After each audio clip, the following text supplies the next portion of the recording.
नमस्कार दोस्तों, क्या आप एयरक्राफ्ट मेंटेनेंस इंजीनियर बनना चाहते हैं और जानना चाहते हैं कि कैसे आप एयरक्राफ्ट मेंटेनेंस इंजीनियर बन सकते हैं? तो दोस्तों, मेरा नाम अभिषेक है और आज का मेरा ये वीडियो आपके लिए बहुत ही ज़्यादा फायदेमंद होने वाला है, क्योंकि आज के इस वीडियो में मैं आपको बताने वाला हूँ एविएशन इंडस्ट्री के सबसे ज़्यादा पॉपुलर और डिमांडिंग कोर्स के बारे में, जिसका नाम है एयरक्राफ्ट मेंटेनेंस इंजीनियरिंग। जी हाँ, एयरक्राफ्ट मेंटेनेंस इंजीनियरिंग के कोर्स के बारे में। दोस्तों, आज हमारे देश में ऐसे बहुत सारे युवा हैं जो एयरलाइन इंडस्ट्री में अपना करियर बनाने की इच्छा रखते हैं, क्योंकि इस फील्ड में उन्हें शुरू से ही जॉब की काफी अच्छी अपॉर्चुनिटीज और जॉब में काफी अच्छी सैलरीज भी मिल जाती है। आपको जानकारी के लिए बता दूं कि आजकल के समय में एयरक्राफ्ट मेंटेनेंस इंजीनियर की डिमांड पहले से काफी ज्यादा बढ़ गई है और आने वाले टाइम में इनकी डिमांड और भी ज्यादा बढ़ने वाली है। अगर आप एयरलाइन इंडस्ट्री में जाना चाहते हैं और अपना करियर एयरक्राफ्ट मेंटेनेंस इंजीनियरिंग के रूप में बनाना चाहते हैं, तो दोस्तों मैं चाहता हूं कि आप इस वीडियो को लास्ट तक जरूर देखें, क्योंकि इस वीडियो में मैं आपको एयरक्राफ्ट मेंटेनेंस इंजीनियरिंग के बारे में A to Z पूरी जानकारी देने वाला हूं। दोस्तों, आज के इस वीडियो में मैं आपको बताऊंगा कि कौन होते हैं एयरक्राफ्ट मेंटेनेंस इंजीनियर और क्या क्या उनके काम होते हैं। एयरक्राफ्ट मेंटेनेंस इंजीनियर बनने के लिए आप कौन कौन से कोर्सेज को कर सकते हैं, इस कोर्स को करने के लिए क्या एलिजिबिलिटी मतलब के योग्यता होनी चाहिए, इस कोर्स में कौन कौन सी लाइसेंस कैटेगरीज होती हैं, इस कोर्स को करने के बाद करियर में आपको कौन कौन सी जॉब अपॉर्चुनिटीज मिलती है और जॉब में कितनी सैलरी आप अर्न कर सकते हैं, इस कोर्स के दौरान आपको क्या क्या सिखाया जाता है, कहां से आप इस कोर्स को कर सकते हैं, कैसे आप इस कोर्स में एडमिशन ले सकते हैं और कितनी इस कोर्स की फीस होती है। दोस्तों, ये सभी वही चीजें हैं जो आपके दिमाग में इस कोर्स को करने से पहले आ रही होगी और आपको AME के कोर्स को करने से पहले जानना भी बहुत ही ज्यादा जरूरी है। तो सबसे पहले जानते हैं कि एयरक्राफ्ट मेंटेनेंस इंजीनियर होते कौन है।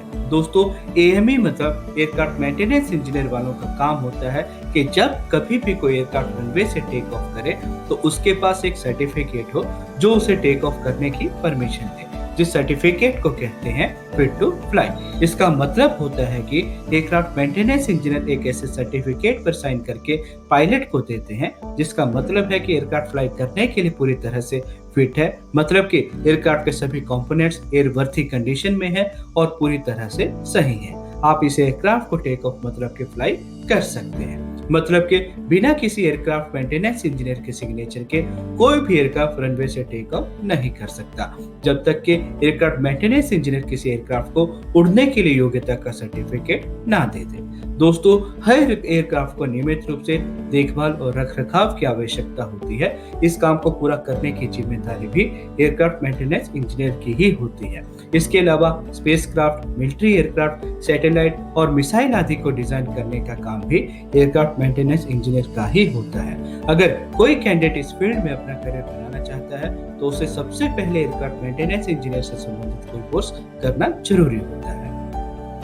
अब बात करते हैं कि एयरक्राफ्ट मेंटेनेंस इंजीनियर के क्या क्या काम होते हैं। तो दोस्तों, जब कोई कैंडिडेट एयरक्राफ्ट मेंटेनेंस इंजीनियर बन जाता है तो उसकी जिम्मेदारियां भी बढ़ जाती हैं। एयरक्राफ्ट मेंटेनेंस इंजीनियर को एयरक्राफ्ट की मैन्युफैक्चरिंग और रिपेयरिंग से संबंधित काम करने होते हैं। इसके साथ ही एयरक्राफ्ट की सफलतापूर्वक उड़ान भरने की जिम्मेदारी भी एयरक्राफ्ट मेंटेनेंस इंजीनियर की ही होती है। ये लोग एयरक्राफ्ट की सुरक्षा पर भी बहुत ज्यादा ध्यान देते हैं, जिससे कि उड़ान के समय में किसी भी प्रकार की कोई गड़बड़ी ना हो। जब कोई एयरक्राफ्ट उड़ान भरता है तो उसकी उड़ान भरने से पहले उस एयरक्राफ्ट की चेकिंग करना और उसके सभी इंजनों और उपकरणों का बारीकी से निरीक्षण करना, अपने सभी कामों का रिकॉर्ड बना के रखना, एयरक्राफ्ट के पार्ट्स को असेंबल करने का काम, जब कोई नए एयरक्राफ्ट बने तो उसे जांच करना और उसे उड़ान भरने के लिए फिट टू फ्लाई का सर्टिफिकेट देना, एयरक्राफ्ट के रख रखाव के काम करने के साथ साथ उसके सभी सुरक्षा उपकरणों का ठीक प्रकार से निरीक्षण करना, अगर एयरक्राफ्ट के इंजन में किसी तरह की कोई प्रॉब्लम है तो उसे ढूंढना और उसे रिपेयर करना आदि। दोस्तों, ये सभी काम एयरक्राफ्ट मेंटेनेंस इंजीनियर को ही करने पड़ते हैं। अब बात करते हैं कि कौन कौन से कोर्सेज को आप एयरक्राफ्ट मेंटेनेंस इंजीनियर बनने के लिए कर सकते हैं। दोस्तों, आप एयरक्राफ्ट मेंटेनेंस इंजीनियर बनने के लिए कई तरह के कोर्सेज को कर सकते हैं, जैसे कि आप AME मतलब एयरक्राफ्ट मेंटेनेंस इंजीनियरिंग का लाइसेंस कोर्स जिसकी ड्यूरेशन 2 से 3 साल की होती है और BSc in aircraft maintenance engineer जिसकी ड्यूरेशन 4 साल की होती है, इनमें से किसी भी कोर्स को आप अपने 12th के बाद कर सकते हैं। दोनों कोर्सेज की अपनी अलग-अलग इम्पोर्टेंस होती है। जैसे कि अगर आप 12th के बाद एएमई का लाइसेंस कोर्स करते हैं, तो इस कोर्स को करने के बाद आप एएमई लाइसेंस होल्डर कहलाए जाते हैं और एजुकेशन में सिर्फ 12th pass out. AME licence course के बाद आपको अलग से ग्रेजुएशन करना मैंडेटरी हो जाता है, क्योंकि 12th के बेस पर आप उस लेवल मतलब के हाई डेजिग्नेशंस के लिए अप्लाई नहीं कर पाते हैं। और दूसरा, आप BSc in aircraft maintenance engineer की डिग्री लेने के बाद एएमई लाइसेंस होल्डर होने के साथ साथ ग्रेजुएट भी कहलाए जाते हैं। ग्रेजुएशन के बाद आप एविएशन इंडस्ट्री में ना कि सिर्फ एएमई की ही प्रोफाइल्स के लिए बल्कि और भी कई तरह की हाई प्रोफाइल्स के लिए अप्लाई कर सकते हैं। अब बात करते हैं एलिजिबिलिटी क्राइटेरिया की, मतलब कि अगर आप एयरक्राफ्ट मेंटेनेंस इंजीनियर बनना चाहते हैं तो आपकी क्या योग्यता होनी चाहिए। दोस्तों, आप कई लोगों से कांटेक्ट करते हैं, हर कोई आपको अलग अलग चीजें बोलता है कि आपके अंदर ये होना चाहिए, आपने ऐसा किया होना चाहिए, ये नहीं होना चाहिए, ब्ला ब्ला ब्ला आदि। दोस्तों, आपको मैं सिंपल सी लैंग्वेज में समझा दूं कि अगर आप एयरक्राफ्ट मेंटेनेंस इंजीनियरिंग का कोर्स करना चाहते हैं तो आपने अपने 12th कम से कम 50% मार्क्स के साथ फिजिक्स, केमिस्ट्री और मैथ के साथ पूरी की होनी चाहिए। मतलब कि आप साइंस स्ट्रीम के बैकग्राउंड से होने चाहिए। एज लिमिट की बात करें तो इस कोर्स में एडमिशन लेने के लिए आपकी एज 17 से 25 साल के बीच होनी चाहिए। आपको कलर ब्लाइंडनेस नहीं होनी चाहिए, आपको किसी भी तरह की कोई डिसेबिलिटीज नहीं होनी चाहिए और आप फिजिकली और मेंटली फिट होने चाहिए। अगर ये सब आपके पास है तो आप एएमई मतलब के एयरक्राफ्ट मेंटेनेंस इंजीनियरिंग के कोर्स में एडमिशन किसी भी डीजीसी से अप्रूव्ड इंस्टीट्यूट या कॉलेज में ले सकते हैं। और इसके अलावा आप यूजीसी से रिकॉग्नाइज्ड एयरक्राफ्ट मेंटेनेंस इंजीनियरिंग की डिग्री भी कर सकते हैं। अब बात करते हैं एएमई की लाइसेंस कैटेगरीज की, मतलब कि जब भी आप किसी कॉलेज या इंस्टीट्यूट में एएमई का कोर्स करने चाहते हैं तो कौन कौन सी कैटेगरीज एएमई कोर्स में होती हैं और कौन सी आप चूज कर सकते हैं। तो दोस्तों, बहुत सारी कैटेगरीज होती हैं एएमई लाइसेंस की, जैसे कि ए, बी और सी। इसके बाद इनकी सब कैटेगरीज भी होती हैं, जैसे कि ए की होती है A1, A2, A3 और A4 और इसी तरह से बी की होती है B1 और B2 और सी की कोई सब कैटेगरी नहीं होती। तो जब भी हम किसी कॉलेज या इंस्टीट्यूट में एडमिशन लेने के लिए चाहते हैं तो सिर्फ B1 और B2 के बारे में ही बात की जाती है, क्योंकि ये कैटेगरीज 12th के लेवल पर हैं।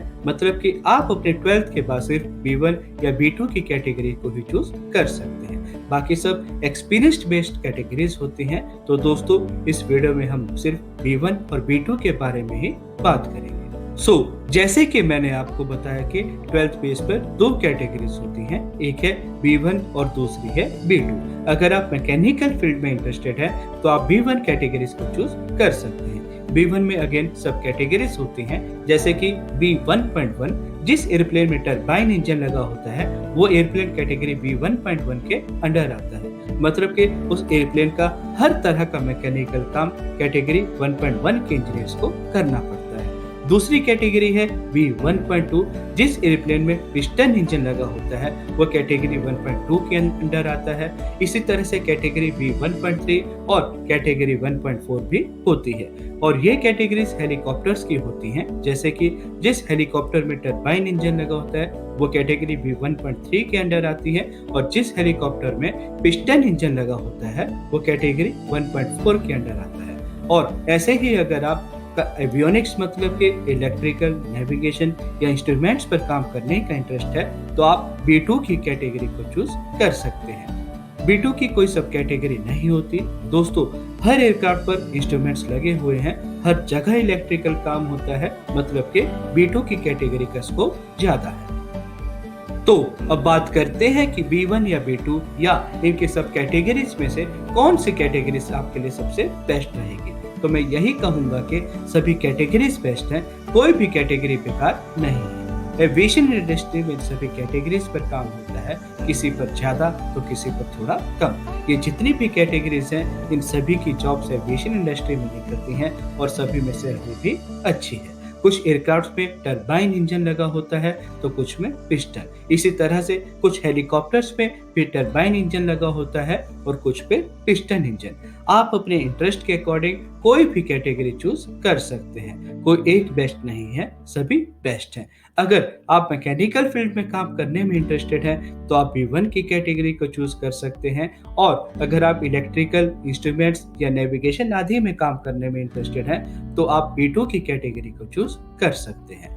पर आपको जानकारी के लिए बता दूं कि टरबाइन इंजन जो है वो पिस्टन इंजन के कंपेयर में थोड़ा ज़्यादा यूज होता है, तो इसलिए अगर आप मैकेनिकल फील्ड में इंटरेस्टेड हैं तो आप कैटेगरी 1.1 चूज कर सकते हैं, क्योंकि टरबाइन इंजन आजकल हर जगह यूज हो रहा है, तो इससे आपको फ्यूचर में ज़्यादा स्कोप मिलेगा और सीखने को भी ज़्यादा मिलेगा। अब जानते हैं एयरक्राफ्ट मेंटेनेंस इंजीनियर के एजुकेशन पैटर्न और एग्जामिनेशन प्रोसेस के बारे में। मतलब कि अगर आप एयरक्राफ्ट मेंटेनेंस इंजीनियरिंग से संबंधित कोई कोर्स करते हैं तो उसका क्या सिलेबस होता है और एग्जाम का क्या पैटर्न होता है। तो दोस्तों, एयरक्राफ्ट मेंटेनेंस इंजीनियरिंग का एजुकेशन पैटर्न भी बाकी के इंजीनियरिंग कोर्सेज की तरह ही होता है। आप जिस हिसाब से कैटेगरी सिलेक्ट करते हैं उसी हिसाब से आपको डिफरेंट सब्जेक्ट्स के बारे में पढ़ाई करवाई जाती है, और जो सब्जेक्ट्स आपको कॉलेज में पढ़ने होते हैं उतने ही सब्जेक्ट्स का आपको DGCA का अलग से एग्जाम भी देना पड़ता है, जो सेमेस्टर के एग्जाम से अलग होता है। मतलब कि आपके AME के कोर्स में जितने भी सब्जेक्ट्स होते हैं DGCA एक एक सब्जेक्ट का अलग से एग्जाम लेता है, और DGCA के एग्जाम को ही मॉड्यूल एग्जाम बोला जाता है। एयरक्राफ्ट मेंटेनेंस इंजीनियर बनने के लिए कैंडिडेट्स को कई तरह के सब्जेक्ट्स के बारे में थ्योरेटिकल और प्रैक्टिकल पढ़ाया जाता है, जैसे कि electrical fundamentals, base electronics, digital electronics used in aircraft system, hardware and material, civil aviation requirement, aircraft structure and design, turbine engine, theory of aerodynamics, material science और मॉडर्न एयरक्राफ्ट टेक्नोलॉजी आदि। अब बात करते हैं कि एयरक्राफ्ट मेंटेनेंस इंजीनियरिंग करने के बाद करियर में आपको कौन कौन सी जॉब अपॉर्चुनिटीज मिलती है। दोस्तों, इंडिया में हर साल एयरक्राफ्ट के नंबर भी इंक्रीज हो रहे हैं। एग्जाम्पल में समझाऊं तो अगर मान लो कि इंडिया के पास 2020 में 450 एयरक्राफ्ट थे, तो यही 2021 में 550 या 650 भी हो सकते हैं, और 2023 में 700 से भी ज्यादा। ये हमेशा बढ़ते ही हैं, कभी कम नहीं होते। तो आप समझ ही सकते हैं कि किस लेवल पर इस फील्ड में स्कोप हो सकता है। हर एयरक्राफ्ट को एयरक्राफ्ट मेंटेनेंस इंजीनियरिंग की जरूरत तो रहेगी ही, और स्कोप भी हमेशा इंक्रीज ही होगा। एयरक्राफ्ट मेंटेनेंस इंजीनियरिंग का कोर्स करने के बाद कैंडिडेट के सामने काफी फील्ड्स में करियर बनाने की ऑप्शंस होती हैं, जैसे कि आप aircraft manufacturing companies, flying clubs, MROs मतलब मेंटेनेंस रिपेयर और overhaul organisations, private airlines, national और international airlines, defence research and development organisations और एयरक्राफ्ट पार्ट मैन्युफैक्चरिंग ऑर्गेनाइजेशन आदि। और इन सभी फील्ड्स में आप कई तरह की जॉब प्रोफाइल्स पर काम कर सकते हैं, जैसे कि aircraft maintenance engineer, aircraft technician, line maintenance engineer, base maintenance engineer, aircraft operations management, aircraft mechanical engineer, flight air operations, hardware design engineer, aircraft dispatcher, production and planning engineer, flight engineer, defence aircraft maintenance engineer, trainer, lecturer और professor आदि। और अगर salary की बात करूं तो दोस्तों, aircraft maintenance engineering की प्रोफाइल में काफी अच्छी सैलरी मिलती है।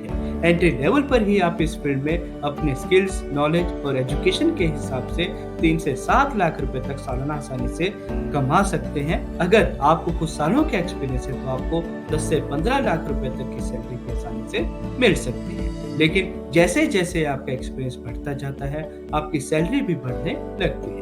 और इसी बीच अगर आप अपने एक्सपीरियंस के अनुसार अगर विदेशों में जॉब करना चाहते हैं तो आप इस प्रोफेशन में आराम से हर महीना लाखों रुपए भी कमा सकते हैं। अब बात करते हैं एडमिशन प्रोसेस और कोर्स फीस की। तो दोस्तों, जो कैंडिडेट एयरक्राफ्ट मेंटेनेंस इंजीनियर बनना चाहते हैं उन्हें इसके लिए कंबाइंड एडमिशन टेस्ट के एग्जाम देना जरूरी होता है। इसके अलावा आप यूनिवर्सिटी लेवल पर भी एंट्रेंस एग्जाम दे सकते हैं, और अगर आप इस एग्जाम में पास हो जाते हैं तो उसके बाद आपको एयरक्राफ्ट मेंटेनेंस इंजीनियरिंग के कोर्स में एडमिशन मिल जाती है, जहां से फिर आप पढ़ाई करके इस फील्ड में अपना करियर बना सकते हैं। एयरक्राफ्ट मेंटेनेंस इंजीनियर बनने के लिए सभी कोर्सेज DGCA और मिनिस्ट्री ऑफ सिविल एविएशन के द्वारा ही अप्रूव्ड होते हैं।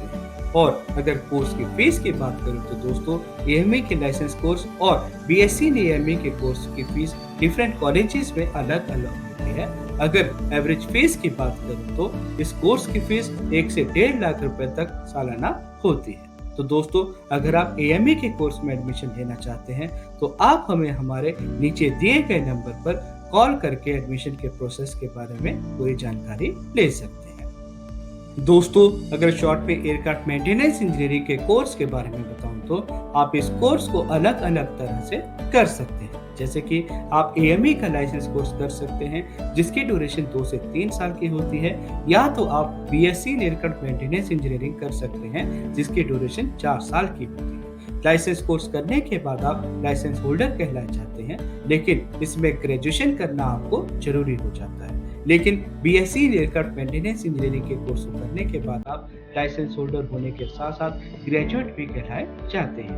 एयरक्राफ्ट मेंटेनेंस इंजीनियरिंग के कोर्स को आप अपने 12th के बाद ज्वाइन कर सकते हैं और 12th में आपकी परसेंटेज कम से कम 50% होनी चाहिए। और अगर सब्जेक्ट्स की बात करें तो 12th में आपके सब्जेक्ट्स में फिजिक्स, केमिस्ट्री और मैथ का होना मैंडेटरी है, मतलब कि आपके 12th साइंस स्ट्रीम से होनी चाहिए। एग्जामिनेशन की बात करें तो सेमेस्टर वाइज इसमें आपके एग्जाम होते हैं और कॉलेज के एग्जाम के साथ साथ इसमें डीजीसी के एग्जाम अलग से होते हैं जिन्हें देना मैंडेटरी होता है। इस कोर्स की टोटल फीस एन एवरेज 1 से 1.5 लाख रुपए तक सालाना होती है, जो डिपेंड करता है कि आप किस कॉलेज और यूनिवर्सिटी में एडमिशन ले रहे हैं। एवरेज सैलरी की बात करूं तो इस कोर्स को करने के बाद 3 से 7 लाख रुपए तक सालाना आपकी सैलरी तो रहेगी, बाकी आप अपने स्किल्स के अनुसार 10 से 15 लाख रुपए तक की सैलरी भी सालाना आसानी से एज अ फ्रेशर लेवल पे अर्न कर सकते हैं। और अगर आप एयरक्राफ्ट मेंटेनेंस इंजीनियरिंग के कोर्स में एडमिशन लेना चाहते हैं तो आप हमें हमारे नीचे दिए गए नंबर पर कॉल करके एडमिशन के बारे में पूरी जानकारी ले सकते हैं। दोस्तों, आज के इस वीडियो में मैंने आपको बताया कि कैसे आप एयरक्राफ्ट मेंटेनेंस इंजीनियर बन सकते हैं और कहां से आप एयरक्राफ्ट मेंटेनेंस इंजीनियर के कोर्स को कर सकते हैं। इस तरह मेरे और भी कई वीडियोस अलग अलग प्रोफाइल के हिसाब से मेरे चैनल पर बने और मैं आशा करता हूं कि आपको मेरा ये वीडियो अच्छा लगा होगा। अगर आपको इस वीडियो से संबंधित या एयरक्राफ्ट मेंटेनेंस इंजीनियरिंग के कोर्स से संबंधित कोई भी क्वेश्चन है तो आप बेझिझक कमेंट सेक्शन में कमेंट करके मुझसे पूछ सकते हैं। धन्यवाद दोस्तों, मैं आपके अच्छे करियर की कामना करता हूं।